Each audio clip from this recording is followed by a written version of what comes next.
C'était une de ces matinées où le soleil caressait tendrement les toits de Los Angeles et où le marché de Venice vibrait au rythme des vendeurs ambulants, des artistes de rue et des rires d'enfants. Parmi cette foule bigarrée, Luna Broadus, fille du célèbre rappeur Snoop Dogg, avançait avec insouciance, un sac en toile à la main. Elle portait une robe d'été aux motifs floraux, ses écouteurs glissant dans ses oreilles, et un sourire tranquille illuminant son visage. Elle n'était qu'une fille de 20 ans, venue acheter quelques douceurs pour une soirée cinéma avec son père. Mais cette bulle de normalité éclata brutalement. Un policier blanc, l'officier Grant Beckett, l'aperçut. Son regard s'attarda trop longtemps, chargé d'un mépris glacial. Il ne voyait pas Luna comme une citoyenne, mais comme une menace. Il s'approche, lentement, comme un prédateur. « Tu traînes ici pourquoi, toi ?» grogna-t-il. Luna, surprise mais polie, tenta de répondre, mais n'eut pas le temps. Le coup partit. Sec, brutal. Son poing frappa sa joue gauche avec une violence inouïe. Elle tomba au sol, son sac renversé, des fruits roulant sous les pieds des passants figés. Un silence mortel s'abattit. Les regards se tournèrent. Le marché s'arrêta. La fille de Snoop venait d'être agressée en plein jour. Et la tempête venait à peine de commencer. Le téléphone vibra une seule fois sur la table basse du salon. Dans la maison de style californien, baignée par une lumière douce du matin, Snoop Dogg, vêtu d'un peignoir en soie bleue, venait à peine de se servir un café. Un silence étrange planait, comme si le monde retenait son souffle. Il saisit l'appareil, jeta un œil distrait à l'écran. Mais dès qu'il lut le message, son cœur rata un battement. « Monsieur Broadus, votre fille Luna a été frappée par un policier. C'est grave. Venez vite au marché de Venise. » Le mug glissa de ses mains, s'écrasa sur le sol. Du café brûlant éclaboussa le marbre, mais il ne sentit rien. Son regard devint fixe, son souffle court. La colère monta, viscérale, primitive. Sans un mot, il attrape ses clés, claque à la porte et saute dans sa Cadillac. Ses mains tremblèrent sur le volant, mais pas de peur. Non, de rage. Une rage qu'il croyait enfouie, contrôlée depuis des années. Mais toucher à sa fille, c'était briser un pacte sacré. Chaque feu rouge semblait durer une éternité. Chaque klaxon sur la route lui sonnait comme une provocation. Il se répétait le nom du policier, Beckett, encore et encore, comme un mantra noir. Pas pour le craindre, pour le punir. Quand il arriva enfin à Venice Market, la scène qui l'attendait le glaça. Luna était assise sur le trottoir, la joue gonflée, une trace violette marquant la violence de l'impact. Ses yeux, remplis de larmes, s'accrochèrent aussitôt à ceux de son père. Elle tenta de se lever, mais chancela. Snoop s'approcha à grands pas, écartant la foule, sa silhouette élancée devenant celle d'un titan en marche. Et puis, il le vit. Beckett. Grand, sûr de lui, l'uniforme en ordre, une main posée nonchalamment sur sa matraque. Il souriait. Ce genre de sourire qui ne laisse aucune place au doute. Il n'a aucun remords. « C'est ton père ?» lança Beckett, sarcastique. « J'imagine que le manque de respect est une affaire de famille. » Un frisson parcourut l'assemblée. Snoop s'arrêta net. Ses yeux devinrent de glace. « Qu'est-ce que tu lui as fait ?» demanda-t-il d'une voix basse mais tranchante comme une lame. Beckett haussa les épaules. « Elle avait besoin d'une leçon. Et peut-être que toi aussi. » À cet instant précis, l'air sembla se figer. Tout le monde sentait que quelque chose allait éclater. Et maintenant, la question que tout le monde se pose, que va faire Snoop? Va-t-il répondre à la provocation? Va-t-il frapper? Ou bien choisir une autre voie? Si vous pensez que Snoop va exploser dans le prochain épisode, commentez. Et abonnez-vous. Si vous trouvez que Beckett est allé trop loin, appuyez sur like pour qu'il entende notre colère. La suite arrive très bientôt. Et croyez-moi, vous ne voulez pas rater ça. Préparez-vous à voir un Snoop que le monde n'a encore jamais vu. Le silence qui suivit les paroles de Beckett n'était pas un silence vide. C'était un silence électrique, chargé d'une tension presque insupportable, comme l'instant avant que le tonnerre ne déchire le ciel. Les gens autour reculèrent doucement, formant un cercle instinctif, un ring improvisé au milieu du marché. Tous les regards étaient fixés sur les deux hommes. Snoop Dogg ne bougea pas. Il regardait Beckett droit dans les yeux, ses poings légèrement serrés, ses épaules immobiles. Son visage était celui d'un père, d'un homme, mais surtout d'un protecteur prêt à tout risquer. Beckett, lui, ne reculait pas. Il souriait toujours. Un sourire teinté d'arrogance et d'assurance. Il était sûr de lui, persuadé que son uniforme le plaçait au-dessus des conséquences, comme tant d'autres avant lui. « Tu crois pouvoir m'impressionner, le rappeur? Je ne suis pas un de tes fans. Ici, c'est moi qui fais la loi. Snoop inspira profondément. Puis, d'une voix rauque, lourde de sens, « Tu ne connais pas encore la vraie loi, celle du respect, celle qu'un homme apprend quand il touche à l'innocence. » Les téléphones étaient tous sortis. Les vidéos tournaient. Le monde entier allait bientôt voir ce qui allait se passer. Et soudain, tout bascula. Beckett fit un pas de plus, son torse gonflé d'orgueil, et tendit le bras. Il poussa Snoop violemment à l'épaule. Ce simple geste fut l'étincelle finale. Un cri jaillit dans la foule, Luna hurla « Papa, non !» Zrenia, mais il était trop tard. Snoop bougea. Pas comme un rappeur, pas comme une célébrité, mais comme un guerrier. Son corps glissa sur le sol, fluide, précis. Il esquiva la main de Beckett qui tentait d'attraper son col, et en une fraction de seconde, son poing partit. Un boom sourd. La tête de Beckett tourna sous l'impact. Il recula de 2 pas, tituba. Mais il restait debout. Il sortit sa matraque. « Tu vas regretter ça. » Et il frappa. Un coup vertical, rapide, brutal. Mais Snoop, avec une vitesse inhumaine pour son âge, leva son avant-bras et bloqua le coup avec une maîtrise glaciale. Le bruit métallique résonna dans l'air comme un gong de guerre. Puis un second coup, latéral, que Snoop esquiva avant de répondre avec une droite sèche au ventre. Beckett gémit. Snoop ne criait pas. Il frappait avec le silence de ceux qui n'ont plus rien à prouver, mais tout à protéger. Chaque coup porté n'était pas une vengeance personnelle, mais un message. Plus jamais ça. La foule, d'abord muette, explosa soudainement. Certains criaient, d'autres pleuraient. Luna, toujours assise au sol, fixait son père avec un mélange de peur, d'admiration et d'amour. Beckett tenta un dernier assaut, haletant, le regard perdu. Mais Snoop lui asséna le coup final, un uppercut précis qui l'envoya au sol, bras écartés, conscience envolée. Un silence pesant tomba de nouveau. Puis, applaudissements. Spontanés. Féroces. Gorgés d'émotion.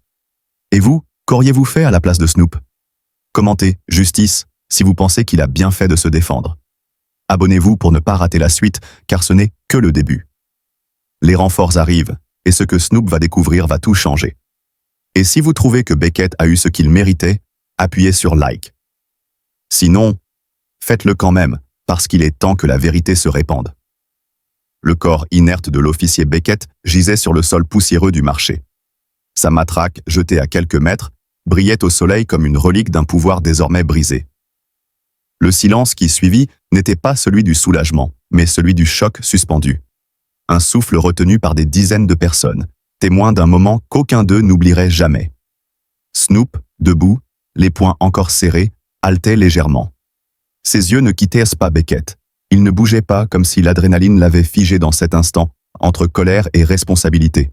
Il n'était plus l'icône du rap, ni la célébrité médiatique.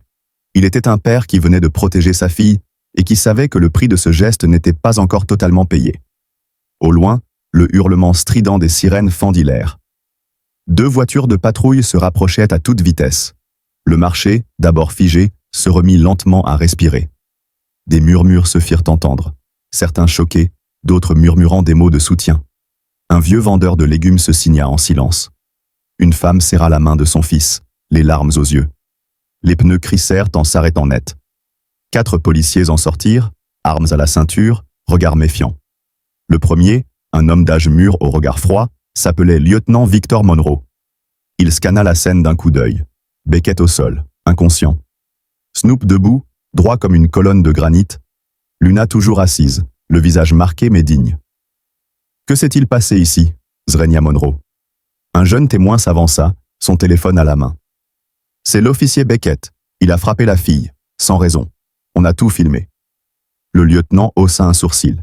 Il s'avança lentement, jetant un coup d'œil rapide à la vidéo que le garçon lui montrait. Quelques secondes suffirent. Son visage, d'abord neutre, se durcit. Il échangea un regard bref avec ses collègues. Mettez Beckett sous garde. Il y aura une enquête interne immédiate. Les policiers s'exécutèrent sans discuter. 2 d'entre eux se penchèrent sur Beckett, l'un d'eux vérifiant son pouls, l'autre préparant les menottes. L'un des officiers murmura « Il va s'en sortir, juste sonner ». Monroe se tourna ensuite vers Snoop. Il s'approche lentement, ses chaussures crissant sur le bitume. « Monsieur Brodus, vous avez frappé un officier de police ». Snoop ne répondit pas immédiatement. Il regarda sa fille, encore tremblante, puis planta son regard dans celui du lieutenant. Il a attaqué ma fille. Je n'ai fait que ce qu'un père ferait. Un silence s'installa entre eux deux, lourd comme du plomb. Monroe, pourtant vétéran de 30 ans, ne parvenait pas à détacher ses yeux du regard de Snoop, un regard brûlant, mais sans peur. « Je ne vous arrête pas, pas aujourd'hui, mais vous devrez répondre de vos actes. » Snoop hocha lentement la tête. « Je suis prêt ?» La tension sembla se relâcher d'un cran, mais une ombre planait encore. Tandis que Beckett était placé dans le véhicule, menotté, son visage se réveilla dans un grognement. Il tenta de parler, mais Monroe le fit taire d'un geste sec. « Assez, tu as assez parlé. » Autour d'eux, la foule se rassembla de nouveau, non pas pour crier ou protester, mais pour regarder, dans un silence presque religieux, ce renversement des rôles. Celui qui portait l'uniforme était à genoux. Celui que la société avait souvent diabolisé défendait la justice à main nue. Un vieil homme s'approcha de Snoop et lui tendit un mouchoir blanc. « Pour votre fille. » Snoop le prit, le remercia d'un signe de tête, puis se pencha vers Luna. Elle pleurait doucement, comme si la tempête intérieure trouvait enfin une sortie. Il l'aida à se lever. Elle chancela, mais il la soutint sans effort. Les policiers s'écartèrent pour les laisser passer. Une haie d'honneur silencieuse. Luna, la tête contre la poitrine de son père, murmurait quelque chose qu'on ne comprenait pas, mais qui vibrait de gratitude. Et ainsi, ils quittèrent le marché. Non pas comme des victimes, mais comme les seuls à avoir tenu bon dans la tourmente. Lorsque la porte du manoir s'ouvrit lentement sous la main tremblante de Snoop, un silence étrange enveloppa l'intérieur. La villa de style néoclassique, perchée sur les hauteurs de Los Angeles, d'ordinaire bercée par des rires, de la musique et des effluves de cuisine, paraissait soudain vide, figée, presque étrangère. Luna entra la première, soutenue par le bras ferme de son père. Ses pas étaient hésitants, comme si le sol lui manquait. Elle ôta lentement ses baskets, la joue encore rougie par l'impact, les yeux éteints. Snoop referma la porte derrière eux sans dire un mot, verrouilla à double tour, puis s'immobilisa au milieu du salon. Il regarda autour de lui. Tout était à sa place. Et pourtant, tout avait changé. Luna se laissa tomber sur le canapé, le regard dans le vide. Elle voulait pleurer, mais les larmes ne venaient plus. Il ne restait que la brûlure sèche d'une peur gravée à jamais. Elle murmurait par bribes. « Il m'a regardé comme si je n'étais rien. Comme si frapper une fille noire n'avait pas d'importance. » Snoop s'agenouilla devant elle, prit doucement sa main. « Tu es tout, Luna. Tu es ma force, mon sang. Et personne, je dis bien personne, ne t'écrasera sans devoir me passer sur le corps. » Mais même ces mots, chargés d'amour et de colère protectrice, ne suffisaient pas à effacer la morsure du réel. Et déjà, l'extérieur grondait. À peine 1 heure s'était écoulée depuis l'affrontement au marché, que le nom de Snoop faisait déjà les gros titres. Une vidéo tournée par un témoin s'était propagée sur les réseaux sociaux à une vitesse fulgurante. Des images figées le montraient au-dessus du corps de Beckett, le regard noir, le poing tendu. Mais ce que peu montraient, c'était le début, l'instant où le policier frappait Luna. Ce détail, pourtant essentiel, disparaissait peu à peu dans le tumulte de la narration publique. Une chaîne d'infos en continu passait en boucle le visage de Beckett, blessé, le titre déroulant. Un policier agressé par une célébrité? Le passé trouble de Snoop Dogg refait surface. Snoop, debout dans la cuisine, regardait l'écran de la télévision murale. Ses mâchoires se contractaient. Il sentit une sueur froide lui glisser dans le dos. Puis, le téléphone fixe sonna. Il hésita. Une sonnerie. 2. 3. Il décrocha. « Monsieur Broadus ?» Ici l'inspecteur Elliot Kane, du service des affaires internes du LAPD. « Nous aurons besoin de votre témoignage très rapidement. La situation est sensible. » « Sensible ?» répondit Snoop d'un ton dur. « Ma fille a été agressée. Ce qui est sensible, c'est que vous avez laissé un monstre patrouiller vos rues. » Un silence. Puis la voix de Kane reprit, plus basse. « Je comprends. Mais soyez prudents. Il y a des gens au sein du département qui protègent leurs propres. L'affaire a été transmise au procureur. Attendez-vous à une convocation officielle. » Snoop raccrocha. Il sentait que la partie venait de changer de terrain. Ce n'était plus un combat dans un marché. C'était désormais une guerre d'images, de pouvoir, de vérité manipulée. Et puis, comme un présage funeste, les premières voitures se garèrent devant le portail. Des journalistes, des flashs commencèrent à crépiter derrière les grilles. Une femme hurla. « Snoop! Vous avez frappé un officier en service? Est-ce que vous regrettez ?» Snoop ferma les volets d'un coup sec, puis retourna auprès de Luna, qui venait d'éteindre son téléphone, les mains tremblantes. « Ils me traitent comme une menteuse, » murmura-t-elle. « Laisse-les parler, » répondit-il. « Ils ont la langue, mais moi j'ai la vérité. Et la vérité, quand elle est soutenue par l'amour, finit toujours par parler plus fort que n'importe quel micro. » Mais au fond de lui, il savait que le pire restait à venir. Un homme comme Beckett, avec les connexions qu'il devait avoir dans le LAPD, ne resterait pas à terre sans tenter de se relever. Et ce ne serait pas seulement un combat pour laver son nom, ce serait un combat pour détruire celui de Snoop. Et cette fois, ce ne serait pas une bagarre au poing. Ce serait une guerre de dossiers, de mensonges, de manipulations médiatiques. Une guerre où le premier à parler n'était pas celui qui gagnait, mais celui qui savait, qui contrôlait dans l'ombre. 3 jours. Il n'avait fallu que 3 jours pour que la réalité perde tout repère. Depuis l'incident au marché de Venice, la maison de Snoop Dogg était devenue un bunker assiégé. Les journalistes campèrent devant le portail, des hélicoptères survolèrent la propriété à heure fixe, et des messages anonymes glissaient sous la porte comme des serpents venimeux. Les réseaux sociaux, quant à eux, ressemblaient à un champ de bataille numérique. Certains criaient « justice », d'autres réclamèrent sa tête. Mais ce qui inquiétait le plus Snoop, ce n'étaient pas les caméras, ni même les rumeurs. C'était le silence de la justice. Depuis l'appel de l'inspecteur Elliot Kane, plus rien. Aucune convocation officielle, aucune date d'audition. Pourtant, les médias avaient déjà jugé. Le soir même, une émission d'investigation sortait un dossier vieux de 15 ans sur un ancien procès dans lequel Snoop avait été innocenté. Les titres étaient clairs. Un artiste à double visage? Le passé trouble de Snoop Dogg revient hanter la justice. Assis dans son salon plongé dans la pénombre, Snoop serrait la télécommande entre ses doigts. Son reflet sur l'écran noir de la télévision semblait plus vieux, plus fatigué. Il portait le poids d'un homme traqué, d'un père seul contre une machine qu'on ne voyait jamais en face, mais qui broyait sans faire de bruit. À l'étage, Luna écrivait. Depuis l'incident, elle avait trouvé refuge dans les mots. Dans son carnet, elle notait chaque détail du jour de l'agression. Les phrases étaient brèves, hachées, mais précises. Elle relisait les témoignages publiés en ligne, traçait des schémas, cherchait des incohérences. Elle avait compris ce que son père n'osait pas encore lui dire à voix haute. Ils allaient essayer de les faire taire. Et cela commença dès le lendemain. Un bruit de moteur. Une berline noire. 2 hommes en costume. L'un d'eux portait un badge du bureau du procureur. Ils frappèrent à la porte. Luna descendit la première, méfiante. « Monsieur Broadus est-il disponible ?» Snoop les rejoignit, l'air froid. Il leur fit signe d'entrer, sans dire un mot. Dans le salon, les 2 hommes se présentèrent. Maître Jules Fenwick, substitut du procureur, et commandant Moretti, des affaires internes. Nous sommes ici pour notifier officiellement que le dossier concernant l'incident du marché est en cours d'instruction. L'officier Beckett a porté plainte pour violence aggravée sur agent en fonction. Snoop ne sourcilla pas. Luna, elle, éclata. « Il m'a frappé. Il m'a traité comme une criminelle alors que je faisais juste mes courses. Où est sa plainte à lui? Où est la justice ?» Fenwick répondit calmement. « Mademoiselle, nous n'avons pas encore reçu de dépôt de plainte formelle de votre part. » Un silence pesant s'abattit. Snoop comprit. Ils misaient sur leur silence, sur leur fatigue, sur leur peur, mais ils s'étaient trompés. « Très bien, dit-il.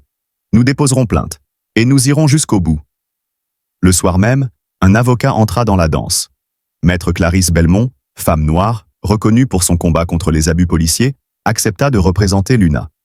Elle prit connaissance du dossier avec une froideur chirurgicale, puis déclara « Vous avez en face de vous un réseau. Ce n'est pas que Beckett. C'est une structure, des procureurs, des collègues, des supérieurs hiérarchiques. Ce qu'il vous faut maintenant, ce sont des preuves, des témoins, et surtout, du temps. » Le temps, justement, devint leur pire ennemi. Car Beckett, bien que suspendu temporairement, avait ses appuis. Des anciens collègues parlèrent de lui comme d'un homme droit, d'un serviteur de la loi.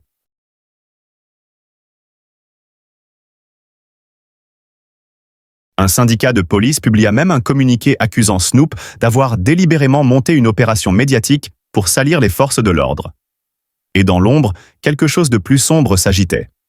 Un soir, Luna reçut un message sur son téléphone. Un numéro inconnu. Une simple phrase « Reste à ta place, ou c'est ton père qui tombera ». Elle montra le message à Snoop, les mains glacées. Il sentit la fureur monter. Mais il savait qu'il ne pouvait plus réagir par les poings. Cette fois, c'était dans l'arène de la loi qu'il fallait frapper. Clarisse Belmont convoqua une conférence de presse. Dans une salle neutre, sans fioriture. Luna parla la première. Sa voix tremblait, mais chaque mot quitta sa bouche comme une balle bien placée. Je ne suis pas un symbole. Je suis une fille, une citoyenne, une victime.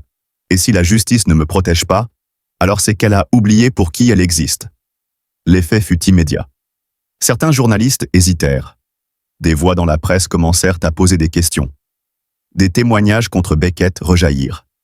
Des enregistrements audio. Des plaintes classées sans suite. L'image du bon flic commençait à se fissurer. Mais dans l'ombre, Beckett, lui, préparait son retour. Son avocat annonça qu'il allait porter plainte pour diffamation publique. Des réseaux alternatifs relayèrent sa version des faits. Une embuscade. Une manipulation orchestrée par Snoop, un prétexte racial monté en épingle. Et la guerre d'opinion reprit. Dans le bureau de Snoop, tard dans la nuit, Clarisse Belmont posa les documents sur la table. Le procureur va décider d'inculper ou non dans les prochaines 72 heures. Préparez-vous. Snoop la regarda. Il savait. La guerre n'avait même pas encore vraiment commencé. La salle d'audience du tribunal de Los Angeles débordait de tension. Des rangées entières de bancs étaient occupées par des journalistes, des militants pour les droits civiques, des visages familiers de la scène politique, et même des anonymes venus assister à ce qui était déjà qualifié par la presse de procès de la décennie. Au centre de toutes les attentions, Snoop Dogg, vêtu d'un costume sobre mais impeccable, et sa fille Luna, solide comme une tour de verre, belle et fragile, mais incassable. De l'autre côté, l'officier Grant Beckett, flanqué de ses avocats, affichait un calme glacial. Son visage ne trahissait rien, mais ses doigts tapotaient nerveusement la table. Le silence s'installait entre chaque respiration. Il savait que tout pouvait basculer à la moindre seconde. Le juge Carter de la rue, un magistrat réputé pour sa rigueur mais aussi pour son intégrité, frappa de son marteau. L'audience commença. L'avocate de Luna, maître Clarisse Belmont, prit la parole. Sa voix était posée, son regard perçant. Ce procès ne porte pas uniquement sur une altercation physique, il porte sur un système, sur une violence qui s'exerce dans l'ombre, sous couvert d'uniforme, contre les plus vulnérables. Elle présenta les preuves, la vidéo montrant Beckett frappant Luna, les enregistrements de témoins, les documents que Snoop et Luna avaient tant patiemment rassemblés. Mais le moment le plus marquant fut lorsque Clarisse appela un témoin inattendu, Tyrone Maxwell. Silence dans la salle. Un homme noir d'une 50aine d'années entra dans le box. Ancien vétéran de l'armée, aujourd'hui gardien d'école, Tyrone avait une voix grave, mais empreinte d'une dignité inébranlable. « Il y a 6 ans, dit-il, j'ai été arrêté par l'officier Beckett. Il m'a forcé à m'agenouiller sur le trottoir, m'a traité de parasite devant mes enfants. J'ai porté plainte. L'enquête a été classée sans suite. » Un murmure traversa la salle. Puis un autre témoin. Une jeune femme nommée Marisol Reyes, latino-américaine, infirmière. « J'ai vu Beckett frapper mon frère de 14 ans avec une matraque, simplement parce qu'il courait dans le quartier. Quand j'ai essayé de parler, on m'a menacé de poursuite pour obstruction. Et encore un autre. » Les visages de l'oubli, les victimes du silence, se levèrent pour témoigner. Le juge prenait note. Le jury écoutait, les visages fermés mais les regards troublés. De l'autre côté, l'avocat de Beckett tenta de contrer avec des arguments sur l'autorité, le contexte tendu, les menaces potentielles, mais le vernis craquait. Chaque tentative semblait plus désespérée. Beckett, jusque-là impassible, commençait à bouillir intérieurement. Son cou se raidissait.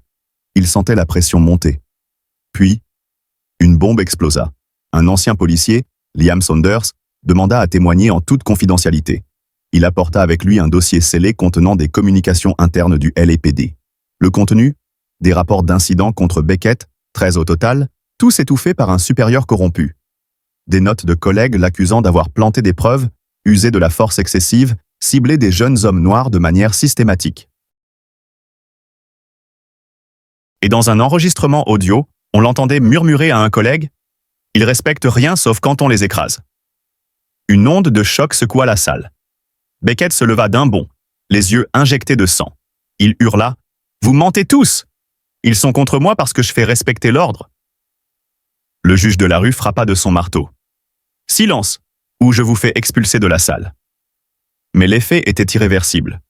Le masque était tombé. Il n'y avait plus de gardien de la paix. Il ne restait qu'un homme nu face à ses crimes, à son orgueil et à ses mensonges. Luna, les yeux humides, regarda son père. Snoop, lui, avait la mâchoire serrée. Il n'avait pas souri une seule fois. Ce n'était pas une victoire. Pas encore. Le procureur général demanda une suspension d'audience pour examiner les nouveaux éléments. Le juge accepta. L'audience fut ajournée pour 48 heures. Mais dans le couloir, alors que Luna et Snoop sortaient sous les flashs des photographes, quelque chose changeait. Une brèche s'ouvrait.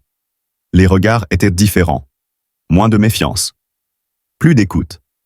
Et maintenant, la question que tout le monde se pose, que va décider le tribunal? Beckett sera-t-il condamné? Luna obtiendra-t-elle justice? Et Snoop, sera-t-il blanchi ou poursuivi malgré tout? Si vous avez ressenti la puissance de cette scène, commentez « Justice pour Luna » en majuscule. Abonnez-vous maintenant pour ne rien manquer du dernier épisode, celui où le verdict tombera. Préparez-vous, la vérité va frapper plus fort que jamais. 48 heures. 48 heures de silence suspendu, de tension insupportable, de regards échangés sans mots. Dans la maison Broadus, chaque tic-tac de l'horloge résonnait comme un battement de cœur collectif, partagé entre l'espoir et la peur. Snoop, habituellement serein même dans les pires tempêtes, n'avait pas fermé l'œil. Il passait ses nuits à lire les témoignages, à revoir les vidéos, à anticiper toutes les éventualités. Luna, elle, dormait peu, mais écrivait encore. Les mots étaient son dernier refuge, là où la peur ne pouvait la suivre. Le matin du verdict, la ville entière semblait retenir son souffle. Le palais de justice, cerné par la foule, les journalistes, les activistes, les anonymes, ressemblait à une forteresse assiégée. La tension n'était plus seulement dans la salle, elle avait débordé dans les rues. Des graffitis, justice pour Luna, ornèrent les murs. Des pancartes brandies à chaque carrefour portèrent les visages des témoins. Le nom de Beckett n'était plus celui d'un officier. C'était devenu le symbole d'un système corrompu. À 9 heures précises, la salle d'audience s'ouvrit.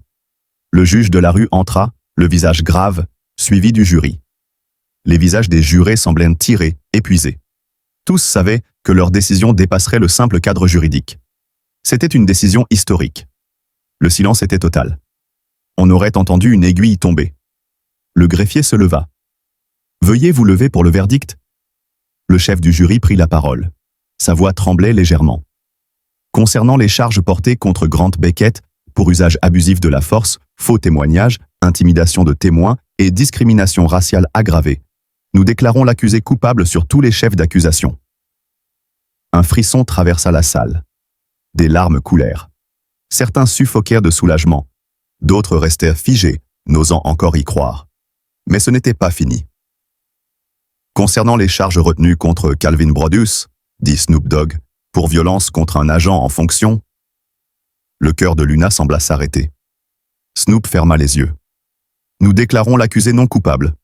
Un bruit étouffé, un cri réprimé. Luna éclata en sanglots. Snoop, les yeux humides mais dignes, serra doucement la main de sa fille. Il ne souriait pas. Il honorait. Le juge prit la parole, sa voix grave. Ce tribunal reconnaît que M. Broadus a agi dans un contexte de légitime défense pour protéger sa fille d'une agression injustifiée. Cette affaire met en lumière des dysfonctionnements profonds dans l'application de la loi. Il est temps que ces pratiques cessent. Beckett, menotté, fut escorté hors de la salle. Mais avant de disparaître, il lança un regard vide vers Snoop. Pas de haine, pas de regret. Juste le vertige de la chute. L'homme n'avait pas seulement perdu un procès, il avait perdu le masque. À la sortie du tribunal, les acclamations éclatèrent. Mais Snoop ne s'arrêta pas. Il ne leva pas le poing. Il n'embrassa pas les caméras. Il prit Luna dans ses bras, la couvrit de sa veste et marcha, loin du bruit, loin des flashs. Ce n'était plus le moment de parler, c'était le moment de guérir.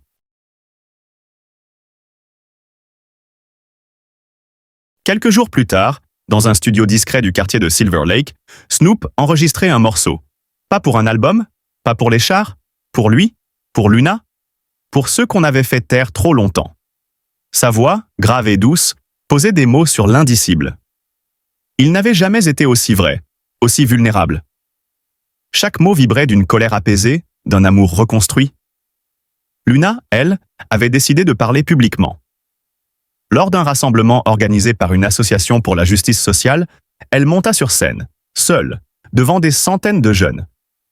Ce que j'ai vécu ne doit pas devenir une normalité. Ce que mon père a fait, ce n'est pas une vengeance, c'est un acte d'amour. Aujourd'hui, je vous demande à tous de ne pas répondre à la haine par la haine, mais par la vérité, par la lumière. Les applaudissements furent sincères, sans hystérie, avec respect. Le nom Broadus, désormais, ne sonnait plus comme celui d'un artiste. Il était devenu un symbole de résistance, d'amour filial, de justice arrachée à la nuit.